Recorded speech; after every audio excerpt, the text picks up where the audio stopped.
آج ہم ایک ایسی شخصیت کا تفصیلی جائزہ لے رہے ہیں جن کے پیدائش سے لے کر آسمان تک جانے کی کہانی غیر معمولی واقعات سے بھری ہوئی ہے، حضرت عیسیٰ علیہ السلام۔ جی بالکل۔ اور شاید سب سے حیران کن آغاز وہ جو تھا گہوارے میں کلام کرنا، اپنی والدہ حضرت مریم کی پاک دامنی کی گواہی دینا۔ جی ہاں، وہیں سے بات شروع کرتے ہیں۔ آج ہماری گفتگو حضرت عیسیٰ علیہ السلام کی زندگی پر ہی مرکوز رہے گی، خاص طور پر قرآنی نقطہ نظر سے۔ ٹھیک۔ ہم ان کی معجزانہ پیدائش، پھر شروع کی زندگی، نبوت، تعلیمات اور وہ جو حیرت انگیز معجزات ہیں، جی آسمان پر اٹھائے جانے کا اسلامی بیان اور دوسری روایات سے اس کا کیا فرق ہے، اور پھر آخر میں ان کی واپسی کا عقیدہ، ان سب پہ بات کریں گے۔ مقصد صرف واقعات سنانا نہیں ہے، بلکہ نہیں، بالکل نہیں۔ مقصد ہے کہ ان کے پیچھے جو پیغام ہے، ان کی شخصیت کی جو اہمیت ہے، اس کو سمجھا جائے۔ تو حضرت مریم علیہ السلام سے قصہ شروع ہوتا ہے۔ وہ اپنے عبادت اور تقوی کے لیے تو مشہور تھیں ہی، اکثر اکیلے میں اللہ کی عبادت کرتی تھیں۔ جی، اور ایسے ہی ایک موقع پر جب وہ تنہا تھیں، فرشتہ جبرائیل علیہ السلام ایک انسان کی شکل میں ان کے پاس آئے اور انہیں ایک پاکیزہ بیٹے کی خوشخبری دی۔ حضرت مریم تو یقیناً حیران ہوئی ہوں گی کہ بغیر کسی مرد کے یہ کیسے ممکن ہے۔ بالکل، ان کا سوال فطری تھا، تو جواب آیا کہ اللہ کے لیے یہ آسان ہے، اور یہ بیٹا لوگوں کے لیے ایک نشانی ہوگا اور اللہ کی طرف سے ایک خاص رحمت۔ قرآن میں پیدائش کا جو منظر بیان کیا گیا ہے وہ کافی تفصیل سے ہے، دوسری روایات سے کچھ الگ ہے نا؟ جی ہاں، یہ ایک اہم نقطہ ہے۔ وہ درد زا میں ایک کھجور کے تنے کے پاس گئیں۔ اچھا۔ اور وہ تنہائی، وہ تکلیف، جب وہ پکار اٹھیں تو انہیں تسلی دی گئی کہ غم نہ کرو، نیچے چشمہ جاری کر دیا گیا ہے اور کھجور کا تنا ہلاؤ تو تازہ کھجوریں گریں گی۔ یعنی اللہ کی طرف سے براہ راست انتظام۔ بالکل، رزق کا بھی اور سکون کا بھی۔ یہ حضرت مریم کے خاص مقام کی طرف اشارہ ہے۔ بائبل میں پیدائش کا ذکر تو ہے، لیکن یہ کھجور اور چشمے والی تفصیلات اس طرح نہیں ملتیں۔ اور پھر وہ لمحہ آیا جب وہ بچے کو لے کر اپنی قوم کے پاس واپس آئیں۔ ظاہر ہے ان پر الزام لگائے گئے۔ جی، اور یہیں وہ مشہور معجزہ پیش آیا۔ لوگوں نے جب تانے دیے، انگلیاں اٹھائیں، تو حضرت مریم نے صرف بچے کی طرف اشارہ کر دیا۔ لوگوں نے کہا ہوگا بھائی ہم اس سے کیا بات کریں جو ابھی گہوارے میں ہے۔ بالکل یہی کہا، اور اسی وقت حضرت عیسیٰ علیہ السلام بول پڑے، صاف اور واضح الفاظ میں اللہ کا بندہ ہوں، اس نے مجھے کتاب دی ہے اور نبی بنایا ہے، اور مجھے اپنی والدہ کا خدمت گزار بنایا ہے۔ جی، اور سلام ہے مجھ پر جس دن میں پیدا ہوا، جس دن میں مروں گا اور جس دن زندہ کر کے اٹھایا جاؤں گا۔ یہ ایک دم واضح اعلان تھا ان کی نبوت کا، ان کے اللہ کا بندہ ہونے کا، اور ظاہر ہے حضرت مریم کی پاکیزگی کا سب سے بڑا ثبوت۔ لوگوں کا رد عمل کیا تھا پھر؟ کیا سب نے مان لیا؟ نہیں، ایسا نہیں ہوا۔ رد عمل ملا جلا تھا۔ کچھ لوگ حیران رہ گئے، کچھ نے کہا یہ تو جادو ہے، مگر کچھ لوگ تھے جنہوں نے اسے اللہ کی نشانی مانا اور ایمان لائے۔ لیکن بدقسمتی سے وہ جو الزام تراشی تھی وہ رکی نہیں، اور بعض روایات میں آتا ہے کہ اسی سلسلے میں حضرت مریم کے جو نگہبان تھے حضرت زکریا علیہ السلام، انہیں بھی شہید کر دیا گیا۔ اوہ، تو پھر حالات ایسے بنے کہ حضرت عیسیٰ اور حضرت مریم کو وہاں سے جانا پڑا، مصر کی طرف ہجرت کی؟ جی، وہ مصر تشریف لے گئے، وہاں تقریباً 12 سال رہے۔ وہاں بھی ایک واقعہ ملتا ہے ایک نیک نگران کے گھر کا۔ اچھا، کیا ہوا تھا؟ اس کے گھر چوری ہو گئی، تو کم عمر حضرت عیسیٰ نے اپنی فراست سے چوروں کا پتہ لگا لیا۔ وہ چور مہمان بن کر آئے ہوئے تھے، ایک نابینا تھے اور ایک اپاہج۔ کمال ہے، یعنی بچپن سے ہی حکمت ظاہر تھی۔ جی، اس واقعے سے ان کی حکمت بھی ظاہر ہوئی اور ان کی عزت میں بھی اضافہ ہوا۔ یہ سب گویا آنے والی نبوت کی تیاری تھی۔ اور پھر 30 سال کی عمر میں انہیں باقاعدہ نبوت ملی۔ پیغام کیا تھا ان کا؟ پیغام تھا بنی اسرائیل کے لیے، خاص طور پر ناصرہ شہر میں وہ مقیم ہوئے، اسی لیے ان کے پیروکار نصرانی کہلائے۔ اچھا، ناصرہ سے نصرانی۔ جی، بنیادی مقصد تھا حضرت موسیٰ علیہ السلام کی شریعت کی تجدید کرنا، اور اس میں جو وقت کے ساتھ بگاڑ آ گیا تھا اس کی اصلاح کرنا۔ انصاف، عاجزی، پاکیزگی اور سب سے بڑھ کر توحید، ایک اللہ کی عبادت، اسی پر زور تھا۔ اور انہیں انجیل عطا کی گئی۔ تو ظاہر ہے اس وقت کی جو مذہبی علماء تھے ان سے تو اختلاف ہوا ہوگا۔ بالکل ہوا۔ انہوں نے تورات میں جو تحریفات ہو چکی تھیں، جو باتیں چھپائی گئی تھیں یا بدل دی گئی تھیں، ان کو بے نقاب کیا۔ اوہو۔ اس سے عام لوگ تو بہت متاثر ہوئے، لیکن علماء کی اکثریت ان کی مخالف ہو گئی۔ ان کی تعلیم کا مرکز ہمیشہ توحید رہا۔ ایک بار پوچھا گیا کہ سب سے بڑا حکم کیا ہے، تو انہوں نے صاف کہا کہ خداوند ہمارا خدا ایک ہی ہے اور اسی سے محبت کرنی ہے۔ یہ بات تو اسلامی تعلیمات کے بھی بالکل مطابق ہے۔ دلچسپ بات یہ ہے کہ خود بائبل میں بھی کئی جگہ ایسی باتیں ملتی ہیں جو خدا کی وحدانیت اور حضرت عیسیٰ کے انسان ہونے پر زور دیتی ہیں۔ جیسے گنتی کی کتاب میں ہے کہ خدا انسان نہیں، یا پولس کے خطوط میں ہے کہ خدا ایک ہے اور خدا اور انسان کے بیچ میں درمیانی بھی ایک ہے، یعنی مسیح یسوع جو انسان ہے۔ اچھا۔ حتیٰ کہ متی کی انجیل میں لوگ خود انہیں یسوع نبی کہہ رہے ہیں، خدا نہیں۔ اور ان کا عبادت کا طریقہ بھی دیکھیں، منہ کے بل گر کر یعنی سجدہ کر کے دعا کرنا، یہ بھی تو بندگی کی علامت ہے۔ تو یہ جو الوہیت والے عقائد ہیں یہ بعد میں آئے؟ جی، ایسا لگتا ہے کہ یہ بعد میں خاص طور پر رومی اثر و سروخ کے تحت شامل ہوئے۔ شروع کی تعلیمات تو واضح طور پر توحید پر مبنی تھی۔ اور ان تعلیمات کو صرف باتوں تک نہیں رکھا گیا، اللہ نے انہیں واضح نشانیاں یعنی معجزات بھی دیے۔ بالکل، تاکہ لوگوں پر حجت تمام ہو جائے۔ قرآن اور انجیل دونوں میں ان معجزات کا ذکر ہے۔ کچھ تو مشترک ہے، جیسے بیماروں کو ٹھیک کرنا یا مردوں کو زندہ کرنا۔ جی، بیماروں کو شفا دینا، کوڑیوں کو ٹھیک کرنا اور اللہ کے حکم سے مردوں کو زندہ کرنا، یہ دونوں میں ہے۔ لیکن قرآن میں کچھ خاص معجزات کا بھی ذکر ہے جو انجیل میں اس طرح نہیں۔ جیسے وہ گہوارے میں کلام کرنا؟ جی، گہوارے میں بولنا، مٹی سے پرندہ بنا کر پھونک مارنا اور اس کا اللہ کے حکم سے اڑ جانا، لوگوں کو یہ بتا دینا کہ وہ گھر میں کیا کھا کر آئے ہیں اور کیا ذخیرہ کر رکھا ہے۔ آسمان سے خوان نعمت کا اترنا بھی المائدہ والا واقعہ؟ جی، وہ بھی۔ اور سب سے اہم جو اسلامی نقطہ نظر ہے کہ انہیں صلیب پر قتل ہونے سے بچا لیا گیا اور زندہ آسمان پر اٹھا لیا گیا۔ اور انجیل میں بھی کچھ الگ معجزات کا ذکر ملتا ہے۔ ہاں، جیسے وہ 5 روٹیوں اور 2 مچھلیوں سے ہزاروں لوگوں کو کھلانا یا پانی پر چلنا۔ ان مختلف معجزات میں کوئی خاص حکمت نظر آتی ہے؟ ہو سکتا ہے، مطلب قرآنی معجزات اکثر ان کی نبوت کو فوری طور پر ثابت کرنے والے ہیں، جیسے گہوارے میں بولنا، یا اللہ کی قدرت کاملہ کا براہ راست مظاہرہ ہیں، جیسے مٹی کا پرندہ یا آسمانی خوان۔ انجیل کے معجزات بھی اللہ کی قدرت دکھاتے ہیں، لیکن ان کا سیاق و سباق کبھی کبھی مختلف ہوتا ہے۔ اہم بات یہ ہے کہ سب اللہ کے حکم سے تھے۔ بالکل، خود حضرت عیسیٰ بھی انتہائی عبادت گزار تھے، راتوں کو پہاڑوں پر جا کر دعا کرتے تھے، گڑ گڑاتے تھے، یہ سب ان کی بندگی کا ثبوت ہے۔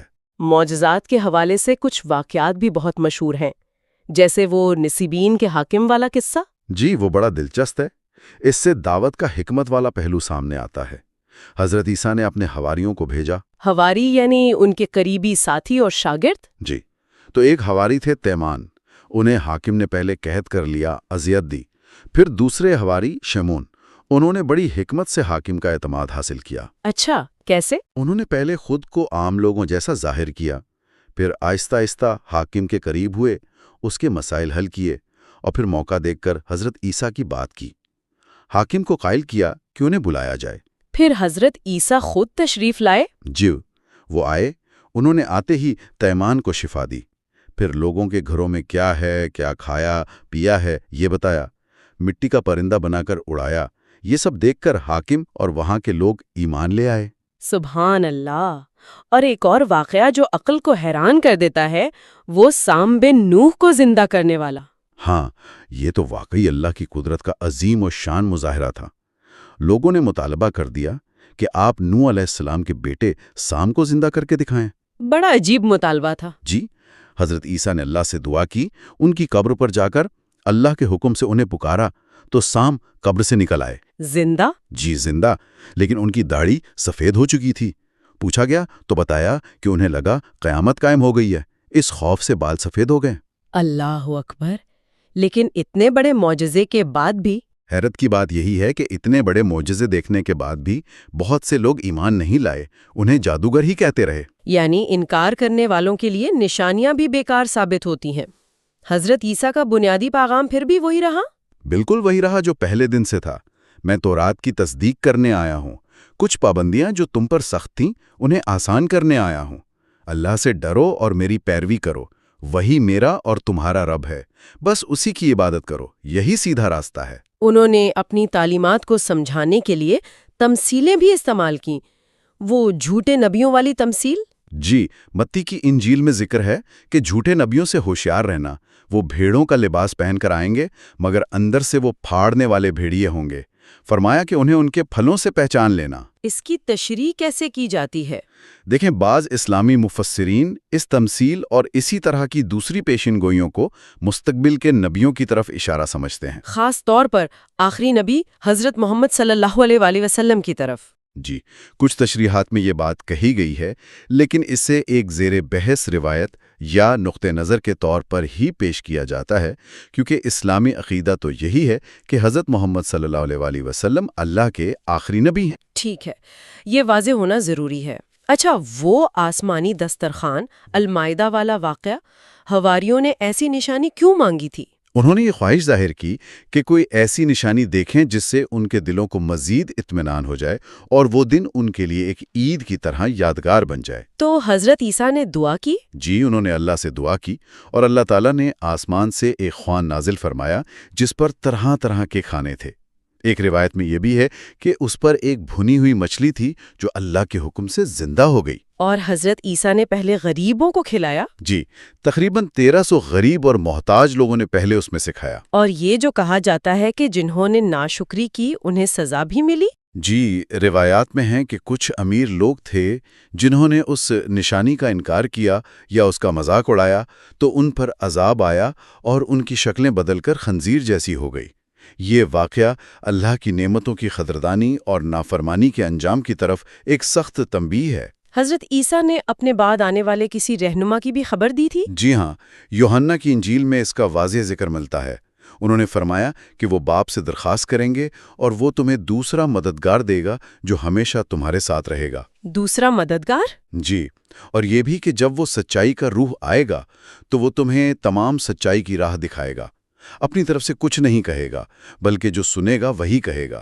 یہاں ایک یونانی لفظ استعمال ہوا ہے، پیراکلیٹوس، اس کے معنی کیا ہیں؟ اس لفظ کا ترجمہ مددگار، وکیل یا تسلی دینے والا کیا جاتا ہے، لیکن اس کا ایک مطلب تعریف کیا ہوا بھی ہے۔ تعریف کیا ہوا؟ یہ تو احمد یا محمد کا مطلب ہے۔ بالکل، یہی وجہ ہے کہ مسلم علماء اس پیشین گوئی کو حضرت محمد صلی اللہ علیہ وسلم کے بارے میں سمجھتے ہیں، اور وہ جو بات ہے کہ وہ اپنی طرف سے کچھ نہیں کہے گا بلکہ جو سنے گا وہی کہے گا۔ یہ تو قرآن کی آیت سے ملتی ہے، سورۃ النجم میں جو ہے کہ آپ صلی اللہ علیہ وسلم اپنی خواہش سے نہیں بولتے، وہ تو وہی ہوتی ہے جو ان پر نازل کی جاتی ہے۔ جی، حیرت انگیز مماثلت ہے۔ اسی طرح یوحنا میں ہی دنیا کا سردار آ رہا ہے کا بھی ذکر ہے، جسے بعض مفسرین حضرت محمد صلی اللہ علیہ وسلم کی طرف ہی اشارہ سمجھتے ہیں۔ یعنی یہ دلائل پیش کیے جاتے ہیں کہ حضرت عیسیٰ نے آنے والے نبی صلی اللہ علیہ وسلم کی واضح بشارت دی تھی۔ جی، ان نکات کی بنیاد پر یہی کہا جاتا ہے۔ اب ہم ان کی زندگی کے آخری حصے کی طرف آتے ہیں۔ جو یہودی سردار تھے وہ ان سے اتنا خوفزدہ کیوں تھے؟ ان کی مقبولیت بہت بڑھ رہی تھی، ان کی تعلیمات، ان کے معجزات۔ یہودی مذہبی قیادت کو لگا کہ ان کی اپنی حیثیت خطرے میں پڑ گئی ہے۔ تو انہوں نے سازش کی؟ جی، انہوں نے رومی حکام کو بھی بھڑکایا اور فسح کی عید کے قریب ان کے قتل کی سازش تیار کی۔ اور اس میں ان کے اپنے ہی ایک ساتھی یہودا اسکریوتی نے غداری کی۔ ہاں، افسوسناک بات ہے۔ اس نے صرف چاندی کے 30 سکوں کے عوض ان کا ٹھکانہ بتا دیا۔ گرفتاری کا جو منظر ہے اس پر اناجیل میں بھی تھوڑا سا اختلاف ہے۔ کیسے؟ متی کی انجیل میں لگتا ہے کہ گرفتاری پرامن طریقے سے ہوئی، لیکن یوحنا کی انجیل میں ذکر ہے کہ جب سپاہیوں نے پوچھا اور حضرت عیسیٰ نے کہا میں ہوں، تو ان کے رعب سے سپاہی پیچھے ہٹ کر زمین پر گر پڑے۔ لیکن اسلامی نقطہ نظر تو اس سے بالکل مختلف ہے کہ اس کے بعد کیا ہوا۔ صلیب کا واقعہ قرآن کیسے بیان کرتا ہے؟ اسلامی عقیدہ بہت واضح ہے۔ قرآن کہتا ہے کہ جب یہودی اور رومی سپاہی انہیں پکڑنے آئے تو اللہ تعالیٰ نے انہیں زندہ آسمان پر اٹھا لیا۔ اس وقت ان کی عمر تقریباً 33 سال تھی۔ یعنی انہیں پکڑا ہی نہیں گیا؟ نہیں پکڑا گیا۔ اللہ نے غدار یہودا کی شکل حضرت عیسیٰ جیسی بنا دی اور لوگ اسی کو عیسیٰ سمجھ کر پکڑ کر لے گئے اور اسے صلیب دے دی۔ قرآن میں صاف الفاظ ہیں وما قتلوہ وما صلبوہ ولکن شبہ لہم، انہوں نے نہ انہیں قتل کیا نہ صلیب دی، بلکہ معاملہ ان کے لیے مشتبہ بنا دیا گیا، اور یہ کہ اللہ نے انہیں اپنی طرف اٹھا لیا۔ یہ تو مسیحی عقیدے سے بالکل ہی مختلف ہے، جہاں صلیب پر موت اور پھر تیسرے دن زندہ ہونے کا عقیدہ ہے۔ جی، یہ بنیادی اختلاف ہیں۔ اسلامی نقطہ نظر سے یہ اللہ کی قدرت اور اپنے نبیوں کی حفاظت پر کامل یقین کی بات ہے۔ یہ سوچا بھی نہیں جا سکتا کہ اللہ اپنے ایک اتنے عظیم نبی کو دشمنوں کے حوالے کر دے گا کہ وہ ایسی بے بسی کی حالت میں جان دیں۔ اور وہ جو الفاظ کہے جاتے ہیں صلیب پر، اے میرے خدا تو نے مجھے کیوں چھوڑ دیا؟ اسلامی نقطہ نظر سے یہ الفاظ ایک نبی کی شان کے بالکل لائق نہیں۔ یہ تو ایک مایوس پکڑے گئے غدار کے الفاظ ہو سکتے ہیں۔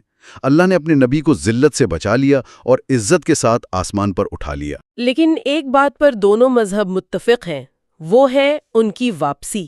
جی ہاں، ان کی واپسی پر ایمان رکھنا اسلام اور عیسائیت دونوں میں شامل ہے۔ اسلامی تعلیمات میں اس کی کیا تفصیلات ہیں؟ تفصیلات کافی ہیں کہ وہ قیامت کے قریب دمشق کے پاس سفید مینار پر اتریں گے۔ وہ آ کر صلیب کو توڑ دیں گے۔ صلیب توڑ دیں گے یعنی جو غلط عقائد ان سے منسوب کر کے صلیب کی پوجا شروع ہوئی اس کی نفی کریں گے۔ خنزیر کو قتل کریں گے، یعنی حرام چیزوں کا خاتمہ۔ جزیہ ختم کر دیں گے، مطلب یہ کہ اس وقت صرف اسلام قبول کیا جائے گا۔ دجال کو قتل کریں گے۔ اور ان کے دور میں امن و امان ہوگا؟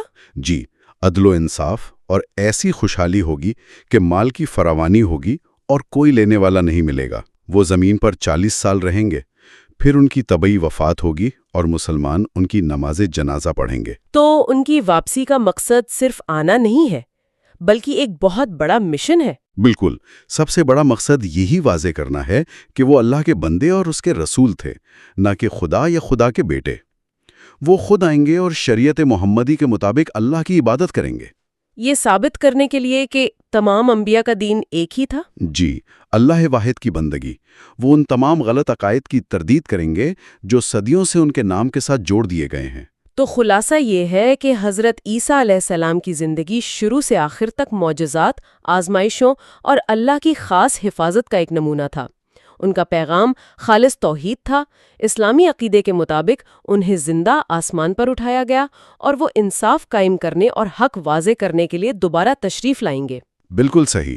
ان کی پوری کہانی ہمیں اللہ کی قدرت، انبیاء کی ثابت قدمی اور سچائی کی حتمی فتح پہ یقین دلاتی ہے، اور یہ سوچنے پر بھی مجبور کرتی ہے کہ ایک ہی مرکزی شخصیت کے بارے میں یہ جو مختلف روایات ہیں ان کو سمجھنا ہمارے اپنے عقیدے اور تاریخ کو سمجھنے پر کیسے اثر انداز ہوتا ہے۔ جی، یہ ایک اہم سوال ہے۔ اور حضرت عیسیٰ کی واپسی کا جو تصور ہے وہ سچائی کے آخری غلبے کے بارے میں کیا پیغام دیتا ہے؟